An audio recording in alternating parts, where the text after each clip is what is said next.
Hey guys, if you enjoyed this episode, please support this podcast by going to talkmurder.com/join and becoming a Taco Supremo. Just a few miles from what Travel and Leisure magazine has awarded the best city in the world lies the small, snoozy town of Folly Beach, South Carolina. Southern Living magazine refers to Folly as the perfect beach town, while others claim Folly as colorful, fun, and laid back, with some of the best views on the East Coast. However, locals know, but perhaps won't admit, that this well-crafted facade does an impressive job in diverting tourists from Folly's true past, one of malice, sadism, and murder. And as you'll see in tonight's episode, as we begin digging up some of the secrets that most would rather leave covered, that there's more than just seashells buried beneath the sand of the beautiful Folly Beach.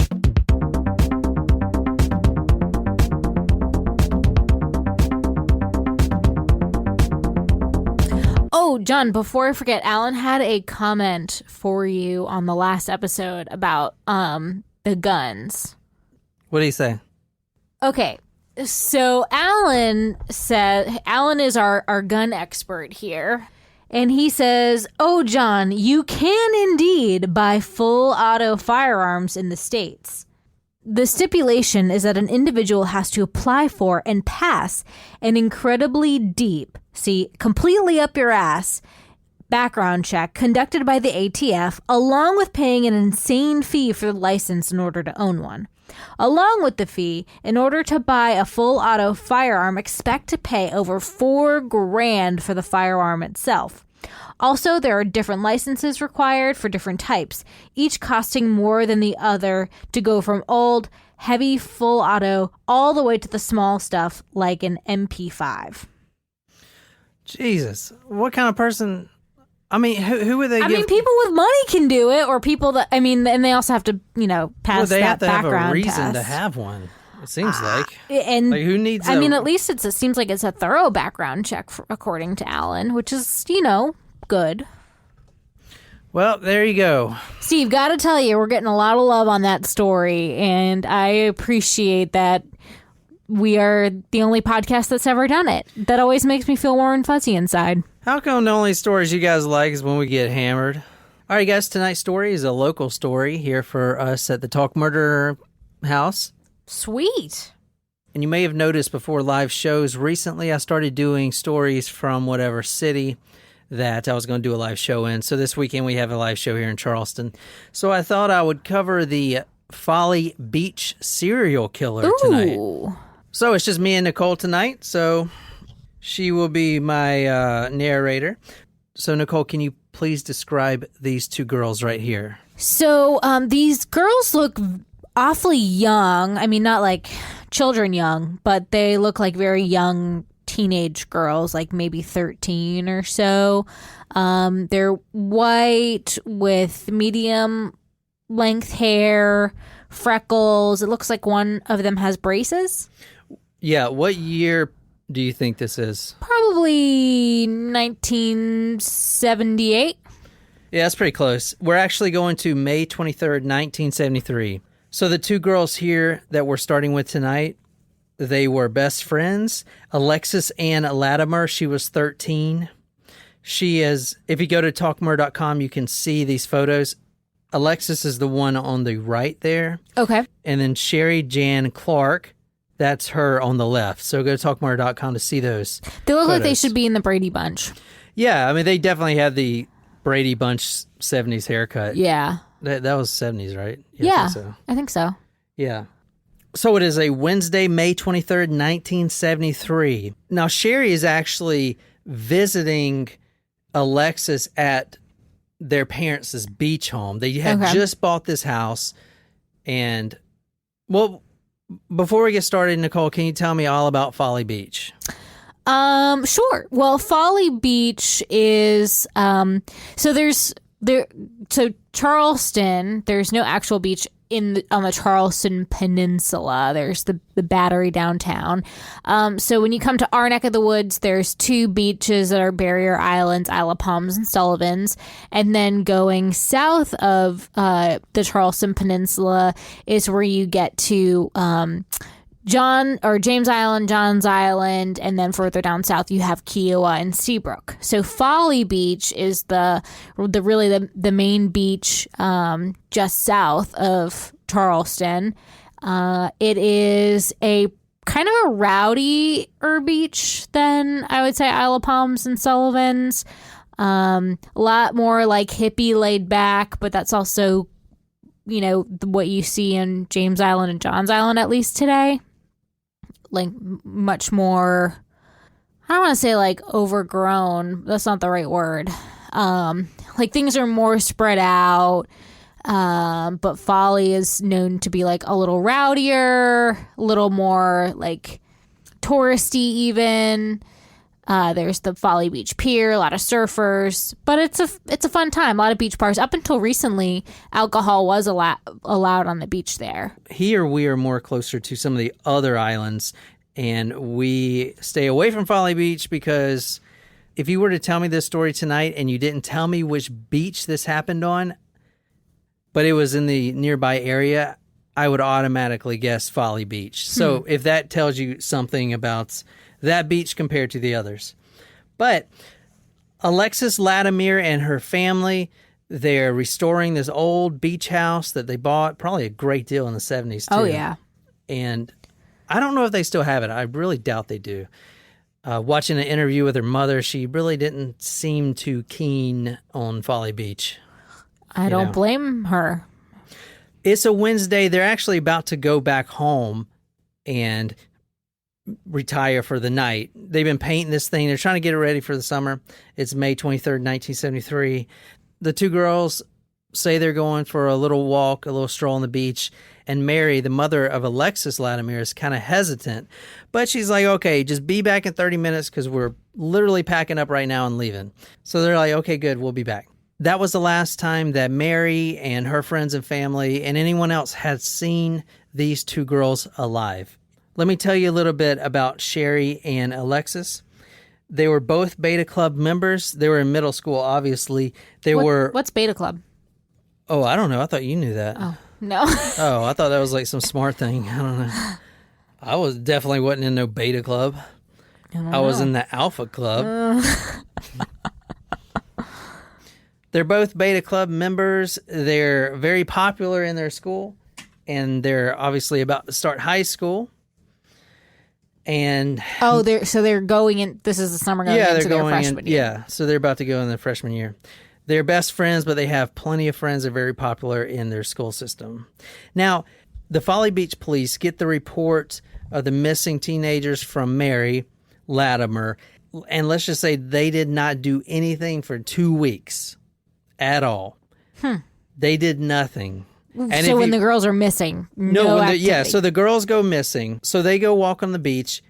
30 minutes later, they're not home. Mary gets, distraught. She's wondering what has happened. Where are these girls? She gets her family. They all go to the beach, and for hours they search. Nothing. And then immediately they contact the Folly Beach Police Department, and they report the teens missing. Now, the Folly Beach police did not do anything for 2 weeks. And if you watch the interview from Mary Latimer, you can definitely see that she's still kind of resentful that they did absolutely nothing for 2 weeks. But and that's the most critical time. If you can't find them quickly. Yeah, but then again, it's the beach police. If you ever come down here to Charleston and you go to the beach police, I mean, it's like they're wearing shorts. Yeah. It's like Paul Blart. Yeah, it's definitely the dream job. Holy shit! Like I definitely would love to be a beach cop. But they're dealing with kids drinking. They're dealing with surfers that are illegally surfing some of the waters. They're dealing with sharks, stuff like that. They're not dealing with homicides. Okay, that is something that they are not trained for because they will never have to worry about that, ever. They automatically assume that both of the girls decided to run away. I know that sounds crazy, but this is during the 70s where girls just decided to run away for some reason. Okay? We do know, well... A lot of hitchhiking and Oh, yeah. a lot of hitchhiking, throwing up the thumbs, going across to California, stuff like that. I mean, that was a time period. Craziness. But if you go back and look at the newspapers and try to find any information about these two girls during the first 2 weeks, you will not find it because none of the local papers published anything about it. The police literally thought they ran away, which is crazy. Why would a 13 and a 14-year-old, who's going to spend the entire summer at a beach house, run away? I mean, they should have. Right. I feel like they should have done some more about that. And it seems like a very young age for them to be even consider like hitchhiking an option for them. 16, 17, I don't know, 14 just seems pretty darn young. And if there's like no issues at home for them to be concerned about, to say, oh yeah, they want to run away. They always talked about going to Hollywood or whatever it is. If there's no signs of that, then come on, guys. Mary Latmer said, the girls were reported missing immediately, but the police laughed at me. They thought I was just an overwrought mother. The families of the two teens decided to take matters into their own hands. They printed out these leaflets. They distributed them to local restaurants and gas stations, stuff like that. They paid for all this stuff. Mary, the mother of Alexis, was so distraught and so worried, like any mother would be, that she actually contacts a psychic, but not just any psychic, a psychic in the Netherlands. Wow. Yeah, he's like this world-renowned psychic at the time. I mean, I have had family members contact psychics before, or I wouldn't call them necessarily psychics, I'd call them mediums, which maybe that is what this person was. Guys, I want to know if anyone has any experience or what you guys think about contacting psychics. Please tell me. Go to the blog under this and leave me a comment or something. Tell me every story I've done, and a lot of them I never even mentioned the psychic routes, they're all wrong. So I don't really understand why people buy this stuff. I mean, I know why people buy it because it's desperation. They'll do anything. Right. But I have never came across a story that the psychic was actually right. And if there's a story like that, please let me know because I'll definitely cover it. But the psychic did draw a pretty detailed map of Folly Beach. But then again, you could look that up. I mean, I know they didn't have Google Earth, but they had maps, right? So anyway, This is the actual psychic drawing, and it's hard to see, but this is the beach. This is the beach. Yep. This is the water, and then the bodies are buried here. Like in the marsh, Beach. like in the marshland? Yeah, in the dunes, the marsh dunes. North Folly Beach. So, and the map is actually pretty accurate. Okay. But, it's only accurate if the bodies are where you said they were. But their bodies aren't, where they were. So at this point, the mothers are getting psychics. They're doing all this stuff, and the police are not offering much help at all. The police chief at the time, his name was Julian Bunch. He was the police chief of Folly Beach at the time. And they literally just thought that these girls ran away. Okay, so if you want to read this is from September 29th, 1974. This is from the Daily News. Charleston County Police had reached the decision that the two girls might have joined those thousands of other runaway girls across the nation who had drifted into anonymity in search for their own identity and a flight from home discipline. The search for the girls was abandoned. That's crazy that they would just kind of, they probably ran away. Like, make an effort, dude. Mary made a good point in her interview when she said that. Okay, so what if they did run away? A 13-year-old and 14-year-old ran away. They're still too young to take care of themselves, right, to eat, to do anything. And they're still putting themselves in huge danger if they were to be running away. At 13 and 14, don't wait 2 weeks before you do anything like they did, Completely agree. She's right. Yeah, hell yeah, she's right. All right, so we're skipping forward just a little bit. We're going to come back to those girls. Okay. But this is a different crime that I'm about to talk about right now. Okay. Okay, so stay with me. On Folly Beach, on East Atlantic Street, which I Googled Earth, I could not find that street at all. I think it was renamed. Interesting. Or something. I don't think it was renamed because of this, but I couldn't see an Atlantic Avenue or Atlantic Street anywhere in Folly. The closest I saw was Arctic, which Arctic Street is not it wasn't renamed because that was a different street in this time period, Arctic Street and Atlantic Street, but I couldn't find Atlantic. Weird. Okay, but I do have the photos of the crime scene, and they were really hard to find, so go to talkmurder.com if you want to see those. But, so right now we're going to Friday, April 12th, 1974. So the two teenage girls I just talked about, they went missing 1973 in May, so we're about a year down the road. We're on the 1100th block of East Atlantic Street. There's a patrolman walking. His name is Edward Ott, O-T-T, which we've done a story, and I believe it was a cop that also had that last name, because I remember that O-T-T name. He was out because he got a call from one of the residents on Folly Beach to do what? To catch an illegal surfer. Right? I didn't know surfing was illegal. I didn't either. So I think on certain spots, I'm pretty sure, I was thinking about, I think it's on certain spots. So you know how you go down to one of our islands down here, Sullivan's, and there's a section where there's sharks and strong, deadly currents.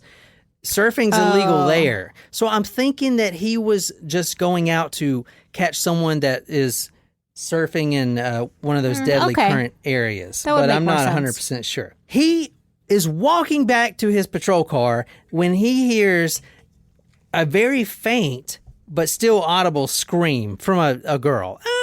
Ooh. Help me! Help me! He looks over, and under a vacant home, 1101 East Atlantic Street, is where the sounds were coming from. Now, this is the house right here. So the houses weren't even on stilts back then. I don't know. That's a good point. Not many, anyway. At least not that one. So, guys, if you don't know what she's talking about, the houses here, a lot of the houses here are on stilts because of the flood risk factor. And actually, a lot of these little islands, you can't even get insurance. I know on... Really? Yeah, so on Tybee Island, which is a shithole, and actually right off the shore of Tybee Island, there is an unexploded... missile that was lost from World War II that's still down there somewhere, and they can't find it. So they're like, we're not insuring anyone who lives here. Yeah, I don't know. I can't remember if it was a missile or shit. like a bomb. I don't think it was like an atom bomb or something. It may be, but anyway. But that's not the reason they don't insure them. The reason they don't insure them is because of the tidal waves get so high sometimes. Well, the hurricanes, it literally just take your house out. So it's not that you can't get insurance, but it's hard to find insurance down there. So this house you're looking at right now, the left side of the house, you have kind of like a basement. It's the shower room. You know, when you come from the beach and you got sand on your feet, you wash off in the shower. That's the shower room. So that's where these crimes are going to happen tonight. Okay. Of this house, it's the same house right here. So are you saying this is the killer's house? No, this is not the killer's house. This is a vacant house completely. Oh. Yeah. Well, the killer's using it. The killer's using it. Gotcha. Which automatically makes me think that the killer is from around the area, because how do you know what houses are vacant or not? Like, why would you risk He's a realtor. Oh, shit, maybe. Anyway, if you want to read this, this is from the Daily News, again, September 29th, 1974. Girls in the sand. In a scooped-out section of sand at the far end of the area, Ott saw 3 partially stripped teenage girls lying side by side on their stomachs. All were tied, hands and feet, with cruelly drawn plastic-coated clothesline. 2 were gagged. The third girl, obviously the one who had cried for help, had dislodged her gag. It lay in the sand. Ott was to report that the girl, eyes wide with terror, whimpered, "Thank God you heard me. Get us out of here. He's coming back." Ott knelt beside the girl to undo her bound wrists and legs. "Who's coming back?" The man who made us walk under the house. I can still see his eyes. He was crazy or something. He was excited. He was trembling like he was cold."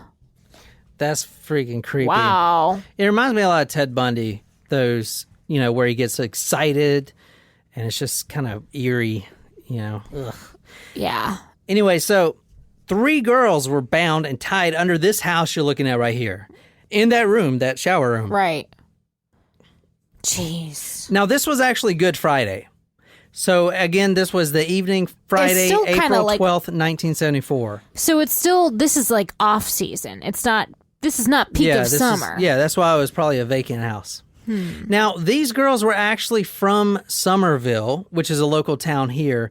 They actually got the day off school because it was Good Friday. Gotcha. They go down to Folly Beach to sunbathe, and they're just walking on the beach. And if you listen to the interview with one of the victims that was recalling the story, because obviously these girls survived, she said that she reaches down and picks up a sand dollar, and she remembers it because it's the first sand dollar she's ever found that's whole. You know, it's hard to find them that with no flaws in them. That's true. Whole. You've got 2 right on your desk right there. Yeah, and I had that one tiny one, but you broke it. And I was really mad because you don't find small ones. And that thing was in perfect shape. But I got over it. Because you try to glue it back together. And I was like, that's not the same. But good try. We also have a whole jar of other ones. Yeah. Okay, so We find a lot of sand dollars on the beach. anyway, so she leans down and picks up this sand dollar, and as soon as she brings it back up, she sees this man standing. He's got his shirt off. He's in like swim trunks. He's got a towel kind of draped over his arm, and it's concealing a gun. Oh. You know, the barrel's pointing out, and they can see the gun. He tells the girls that he just killed 3 people, and if they don't do what he says exactly, he's going to blast them away too. He takes them to that house that you're looking at, that vacant beach house in the shower room, and he ties them all up. He uses shoestring, and he uses bed linen that was ripped up, you know, like a bed sheet. Yep. You rip it into big rectangles. Luckily for these girls, the patrolman was walking back to his car and spooks the guy. And he says, quote, "I've got to leave you for a while, but I'll be back shortly and take care of you." The patrolman hears him. Now, this is 20 minutes after they're bound up. This guy books it. Luckily, one of the 16-year-old girls had pushed her gag out with her tongue and just started screaming. Wow. So they were saved, and they weren't raped or anything. Wow. But they gave a good description of the man. They said it was a man with olive skin, dark hair, a dark mustache. He also had a very distinctive scar on his ankle. Okay. And that is one of the ways they're going to identify this killer in the future. Gotcha. And they said he was actually pretty good looking. I mean, not, you know, they didn't say Kinda like a Ted that. Bundy kind of Yeah, thing, like a yeah. Ted Bundy, you know. Well, that's how Ted Bundy, you know, got caught women off guard with his good looks in a lot of ways, you know. He made these 3 girls lie face down, and he binds their wrists and ankles, basically hog ties them, you know. This is the police sketch that was used in the newspapers to identify this guy. I know it's kind of rough looking, but Interesting. So he's kind of got like curly-ish hair in that. I do love looking at the sketches compared to the actual killer photos to see how close, yeah. they are. I think that's cool. So was this the first time that he tried to do something like this? No, there was a couple attempts, and I'm not going to go over them all. Okay. And a lot of times he didn't get away with it because, you know, he heard a noise, someone was coming, or just like that cop that showed up. So he didn't have good luck, which is great. But, for instance, on Valentine's Day, 1974, local shoppers at the James Island Shopping Center, which is about 6 miles from Folly Beach, they hear a girl screaming out in the woods behind the shopping center, like in the woods. She is tied to a tree. Oh, shit. Cops get there. She's bound up. She's tied to a tree. And I've heard 2 conflicting reports. The newspaper said she was raped. However, I saw other sources that said she was not. We do know that she was fondled, though. Okay. Yeah. I don't know if it was full rape yet because he heard a noise in the woods, so he booked it. You know, and she still had her clothes on and everything else. It is interesting, though. Like, he is seemingly not as concerned about people or the girls that he's doing this to recognizing him or turning him, being able to provide a good enough sketch. Like, he's more worried about being caught in the act than he is. Yeah. Why do you think that is? Take a guess. So I feel like he's scared of the confrontation with whoever catches him. I don't know. Well, this next story might explain better why he doesn't really care about if people notice him or not. September 19th, 1973, a 19-year-old picks up a local sailor, because we got a huge Navy port down here. Yep. Obviously, this is a huge port city. She's at a local party drinking. Again, two conflicting reports. One of them said the same place. Mm-hmm. One of them said the same vacant house. And another newspaper said that she actually brings him back to her North Charleston apartment. Okay. So either way, they leave the party. They're drinking. He's a good-looking guy. She's a good-looking girl. They hit it off. Wait, so he's a sailor? Yeah, he's a sailor. He's in the... he's in the Navy. Yeah, he's in the Navy. Yeah, he's in the Navy. I was thinking at first maybe he was just, at the party.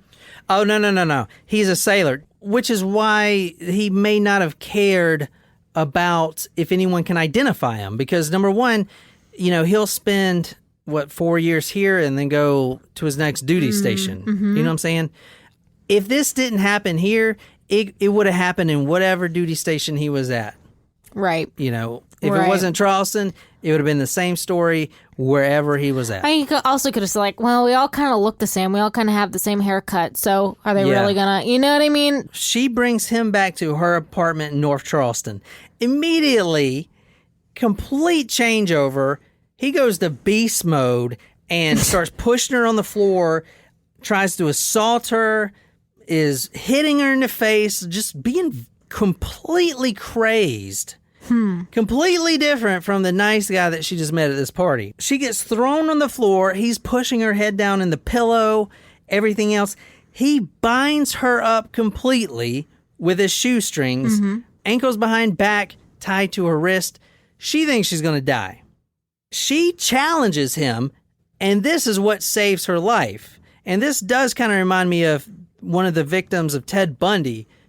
Actually challenged Ted Bundy as well, and he lost interest because a killer like this, they want you to be suffering. Right. That's the reason they get off. Mm-hmm. So if you're not suffering and instead you challenge them, then that's a turnoff for the attacker completely. Interesting. Anyway, this is what she says after she's tied up. She says, quote, "Well, if all you want is a piece of pussy, come on. I've got things to do and places to go." After she says that... That's a badass line. He completely loses his erection and then he runs out. Wow. That one line saved her. Wow. Saying, well, if all you want is a piece of pussy, come on. I've got things to do and places to go. That line saved her life. Shit. I feel like I've heard something similar in a movie before, actually. Yeah. You go, girl. April 1974. If you want to read this is from a local newspaper here, dated 29 September 1974. On Tuesday, April 16th, E.D. Pickerel, a Folly Beach resident, was walking his dog past the Atlantic Street house where Patrolman Ott had rescued the 3 Somerville girls. The dog began to circle a mound of sand above the dune line in front of the house, growling and whining frantically. The animal obviously had sniffed an odor too faint for Pickerel to pick up. Pickerel reported the dog's suspicious behavior to Folly Beach Police Headquarters. In less than an hour, police and rescue squad members armed with shovels began digging at the spot where Pickerel's dog had whined. That's a good dog right there. Okay, this is the actual photo of what you just read. Do you see the body in this photo? Oh, yeah.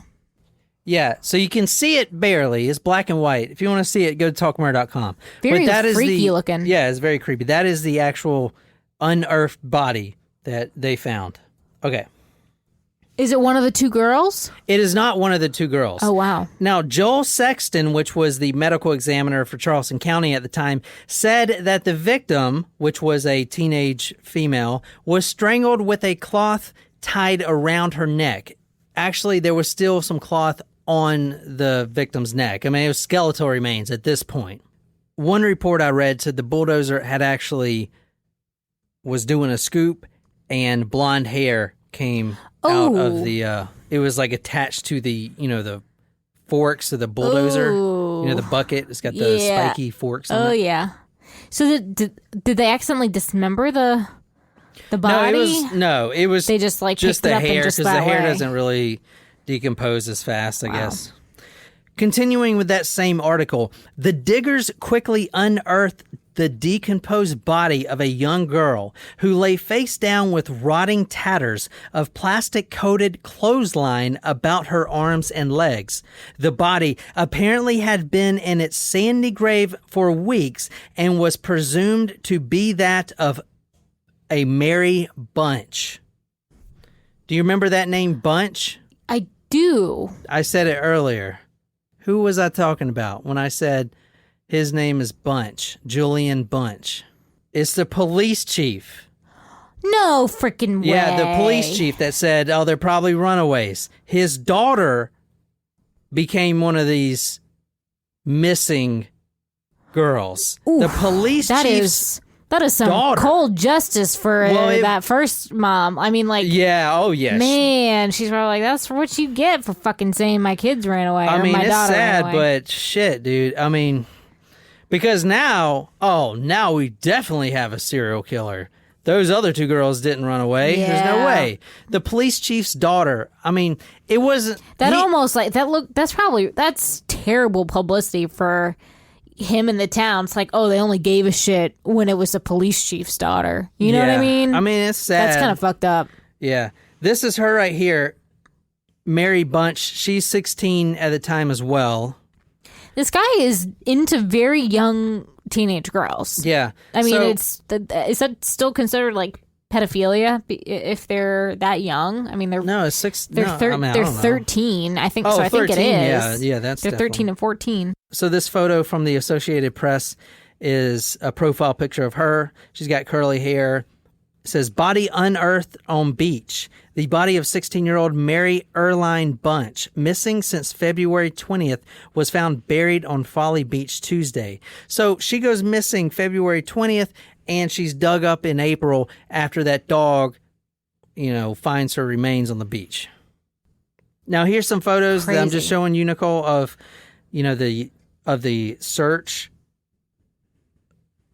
for the other bodies, because obviously they're trying to find the other two girls. They knew they had to be buried there somewhere.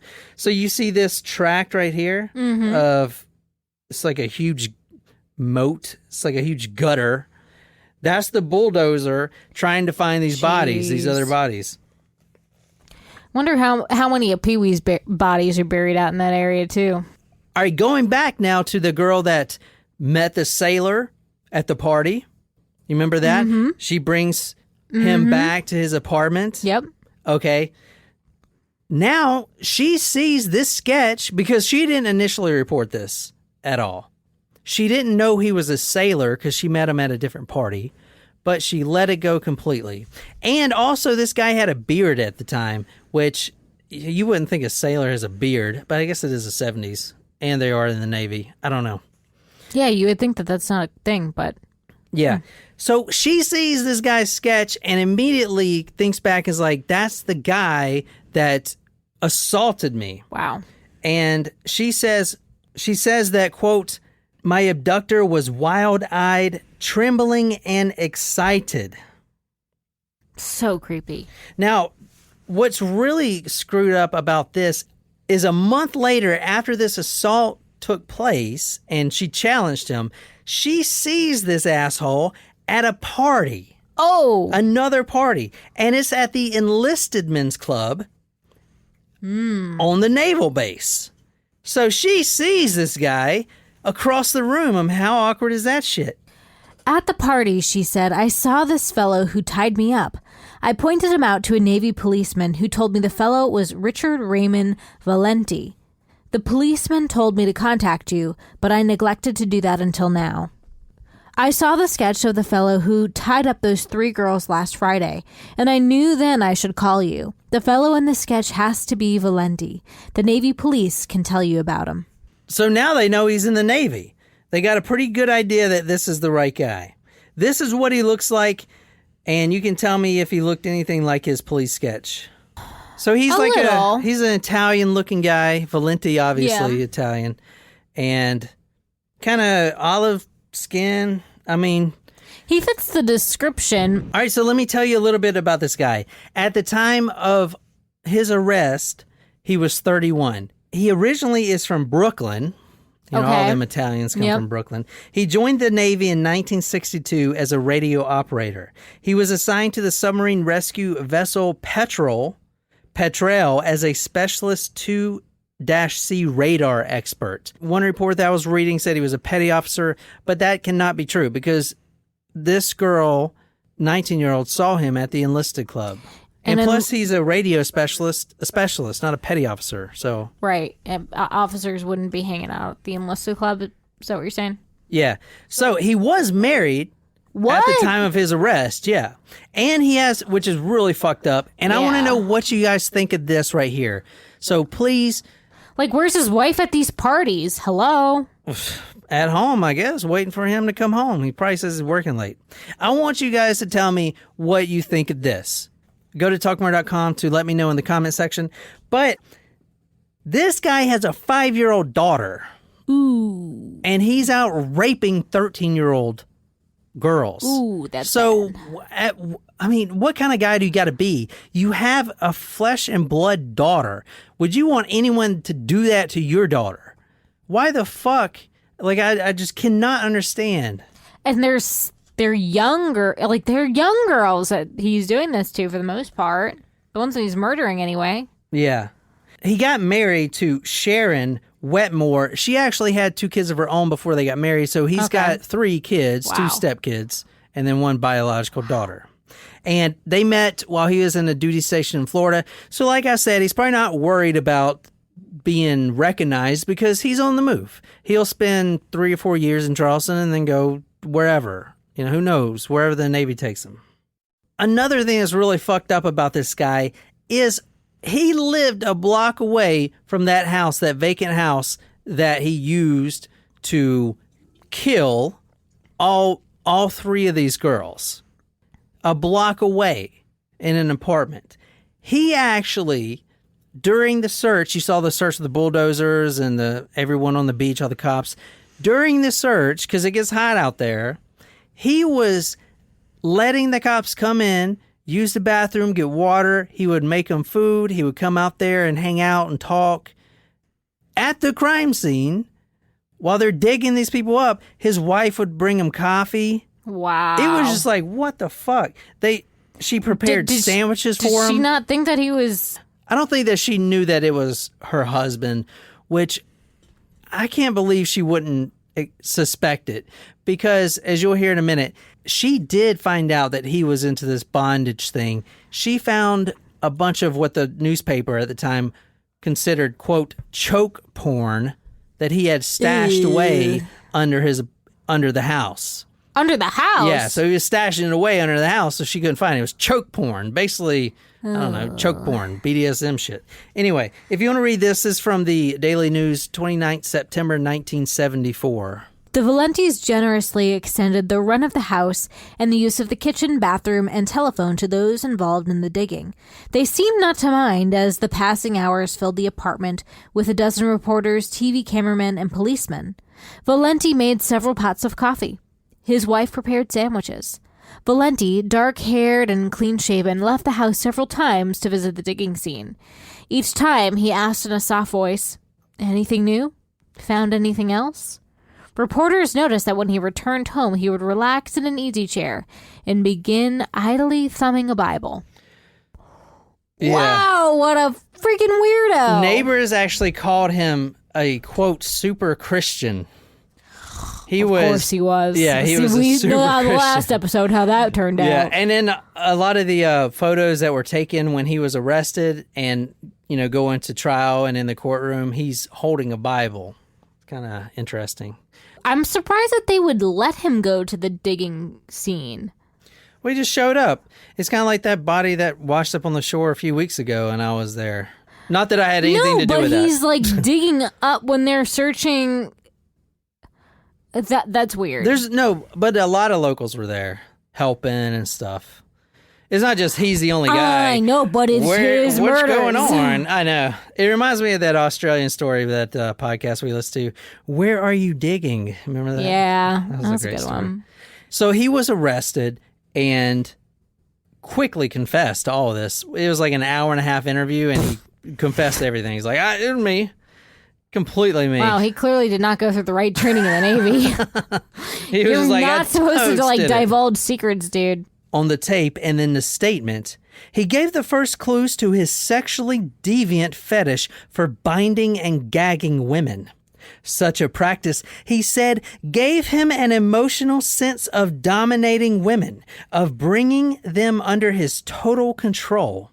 He had experienced his first urge to dominate women during a period of childhood resentment at the, quote, total domination exercised over him by his mother. So his mom... He got mommy issues. Mommy issues, just like Edmund Kemper. Yeah. A psychiatrist at the trial testified that this man, Richard Valenti, suffered from, quote, a sexual deviant character disorder, and that's why he wanted to control women. And he came from a, quote, seriously disturbed family and suffered from domination by his mother. His fetish stems from his desire to dominate his mother and have complete control over women. His sexual deviation is a type of character disorder. However, Valenti knew the difference between right and wrong. So at the trial, because eventually, he confessed to killing all these and raping all these women, he goes to trial. And he pleads insanity. What? Yeah, he pleads insanity. So they had to see because the only way you can get the insanity plea is if you don't know right from wrong. But he knows right from wrong. And one of the reasons that he knows right from wrong is because of what his wife testified. Ooh. That she had found his choke porn, and he was so upset that he betrayed his wife by having choke porn that he tried to kill himself. Therefore, he knows right from wrong. He knew that was wrong. Tried to kill himself, right? So he knows right from wrong. He's not insane. His attorneys were trying to get him out, get him out scot-free. He's like, what the fuck, dude? That's what attorneys do. Anyway, let's go back to the start of the episode. The two girls that go missing, Alexis Ann Latimer, 13 years old, Sherry Jan Clark, 14 years old. Remember, they were walking on the beach. The family of Alexis were fixing up that beach house. They were only going to be gone for 30 minutes. Never seen again. Now, after all of this comes out and the police chief's daughter is found and they arrest this guy, now they're still looking for the bodies of these two teens. And it took him a while, but he finally went and showed the police where he buried the bodies of these two teens. And this is the actual evidence photo of that right here, the burial site. Oh. I mean, it's like in the dunes, right? Yeah, it's in the dunes. Now, during the interrogation is when he told them what he did. And this was going to make you really sick. The two girls were actually buried at 905 Atlantic Street, which again, I could not find that street address on Google Maps. Maybe I wasn't looking hard enough, but I think they just renamed it something. I wonder if it's probably the waterfront street if the dunes were right there. Yeah, maybe. Yeah, I guess that's a good point. He says that he saw these two girls walking on the beach. Remember, he lived a block away from this. He lived in an apartment there on Folly. Quote, I got this urge again. The urge to tie them up. It was a spur of the moment thing. I tied them up in the shower. Now, let's go back to the house, the vacant house that he was using for all his crimes. This is inside the house. And instead of tying them up on the floor, hands and feet, hog tying, he ties them to the ceiling of the shower. Right now, you're looking at the actual spot that he tied both the girls up at. Do you see the two boards? Yep. and you see the pipe that goes in between them? Mm-hmm. So he ties one girl up to one pipe and the other one to the other right one. next to the pipe across from the board. Now, tied up, I don't mean tied up hands behind back. I meant he tied a noose. Oh. And he made both the girls stand on chairs. Valenti said he hurried home, got a toy pistol and some strips of cloth, and returned to the beach. He threatened to shoot the girls unless they preceded him to the outside shower stall on Arctic Street. After the girls reached the shower, he ordered them to disrobe. He tied their hands and feet, ordered the girls to pose in various positions, and then had them stand on a rickety chair while he placed nooses around their necks and tied the loose ends to water pipes above their heads. He said, I told the girls to stand still, but they became scared and began struggling and fell off the chair. I feel like that's kind of bullshit. I feel like that's maybe not what happened. It is bullshit. So in the confession, he says that he tied them up and it wasn't his fault. He was just making them pose, even though he has photos of all of this because they found his photo stash in his apartment. The girls were in the noose and they accidentally both kicked their individual chairs out from under their feet, and they strangled themselves to death, just death by hanging. Later, he comes out and recants that, and this is what actually happens. He is in that shower room. The girls are tied up. They're both standing on separate chairs, the 13-year-old and the 14-year-old. Now, he is fondling them and all this stuff. He takes his clothes off, and then he starts masturbating. Oh, God. And they're squirming and screaming. And then he kicks both chairs out from under the girls. Of course he does. He kicks them personally so he can watch them strangle to death as he's masturbating. That is what he did. This guy you're talking about. So did he confess to this, or they saw the pictures and he was like, okay, I guess my story No, he doesn't quite confessed to add up. this. And this is from the medical examiner, quote, a cloth band tightened to the bone of the Clark girls' necks and ridges of flesh in the necks of both girls indicated death due by hanging. Wow. And then they, of That's course, disturbing. And then they also find the pictures that he took, because he's a fucking nightmare. Under 2 1/2 feet of sand, the diggers turned up the skeletons of 2 girls resting side by side, face down with their heads pointed toward the sea. There were bits of cloth clinging to one girl's neck and rolled up ridges of flesh on both necks. So rolled up ridges of flesh, you know what that means? Like, think about the rope that's tied around your neck, and you know how, like, what I'm doing with my hand right now, and the skin kind of bunches up? Yeah. You know, just like this. Yeah. You know? Right. Like, I take your arm right now, if you're listening at home, and using your 2 fingers, kind of push in your flesh. Right. And you see those ridges? That was found on their neck. That was like one of the only parts that wasn't decomposed, is that little bit of ridgy skin found on the neck. Jeez. From where the rope was doing exactly what you're doing to yourself in your forearm. Yeah, so wow, it's pretty bad. Wow. Now, the worst thing about this story is that for some fucking reason, South Carolina at the time had a ridiculous law, and is not there now, but during his sentencing, it was. And he was sentenced to 2 life in prison stays. He actually never got tried for the police chief's daughter, which was kind of weird. I thought that'd be the first one he got tried for.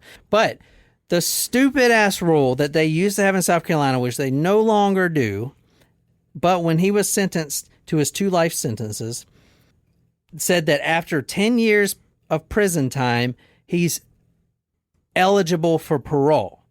And not only that, he is allowed to request parole every 2 years. What? So, since then, he has requested parole, I think it was like 18 or 19 times. The reason this is fucked up, guys, is because the family, like the sister every time they have to go of testify. Alexis and the family members of these 2 girls and the police chief's daughter, they're still living here. And every 2 years, this guy requests parole. The last parole was denied in 2018. Wow. Guess what? It's coming right back up, and he's going to request it again. So I'm putting a link on talkmurder.com on the blog post here. Please share this link. It's the Facebook page, but it's done by the families, and it's just a reminder every 2 years to sign a petition. So every 2 years, they sign this huge petition, and he stays behind bars. But the really screwed up thing about this is he is requesting every 2 years, which is bringing the family back every 2 years to relive this. This happened in 1973. It is 2020. That's awful. 2020. How old is this guy now? He's got to be... That's what he looks like now. Wow. I'll put that picture on talkmurder.com. It was just another... This is from the 20th parole hearing for double murderer. And he was denied parole again.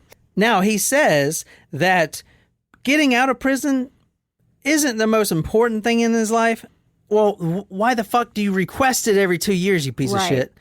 Anyway, he also says that if he does get out, it will be a good chance for him to spread the Christianity that he has been practicing in prison. Oh, yeah. Great Christianity that you're practicing and preaching. Quote, parole is not the issue for me. And, he still requests it every 2 years, so I guess it is the issue.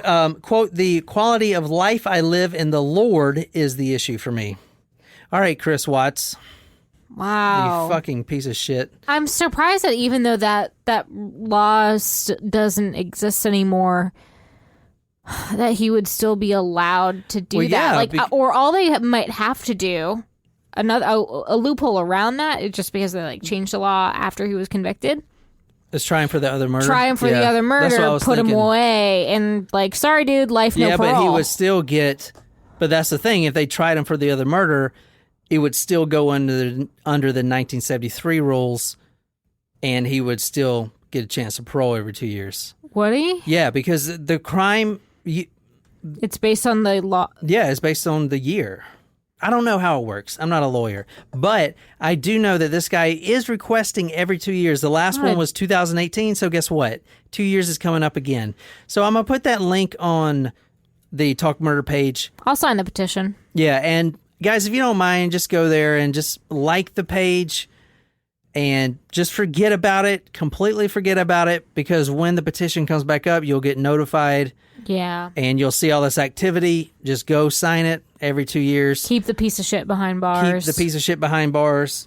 And, so that's the Folly Beach serial killer. That's all I can find on that. What do you think?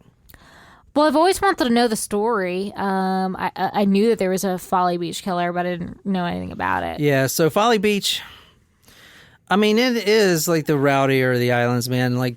I don't want to claim this story. Because we would never have... No, you'll claim Pee Wee Gaskins. I'll claim Pee Wee Gaskins, but I won't claim this. Yeah, Pee Wee Gaskins was burying bodies on Sullivan's Island, which is possible. Oh, shit. You're the first one out there digging, hell yeah, let's go find this body. Yeah. All right, guys, that's the Folly Beach killer. The reason I wanted to do that story is because we do have a live show coming up on Saturday. And if you're listening from Charleston and you're going to be at our show, I covered this for you. So we have a story that you've never heard of on our live show based in Charleston. So you guys are going to love it. Love it, love it, love it. So I cannot wait to see you there. I don't know if we have any tickets left. You can go check and see if we do. Probably not, but still go check anyway. And we'll see you at that show. Until next time. Why am I doing until next time? That's stupid. If you enjoyed this episode, be sure to hit that subscribe button on whatever podcasting app you use. If you like the story, you can follow us on social media, Facebook, Twitter, Instagram. If you're absolutely obsessed with this podcast and want to become our sailor, go to talkmurder.com/join. Become a Talco Supremo. Get a badass t-shirt, sticker, swag, a lot of love. Shout it out all over the place. Tell me what story you want me to do. I'll research it, dedicate it to you right here on the Talk Murder Me podcast. My name is John Hayward Nicole. And until next time, good night, you lovely, lovely people.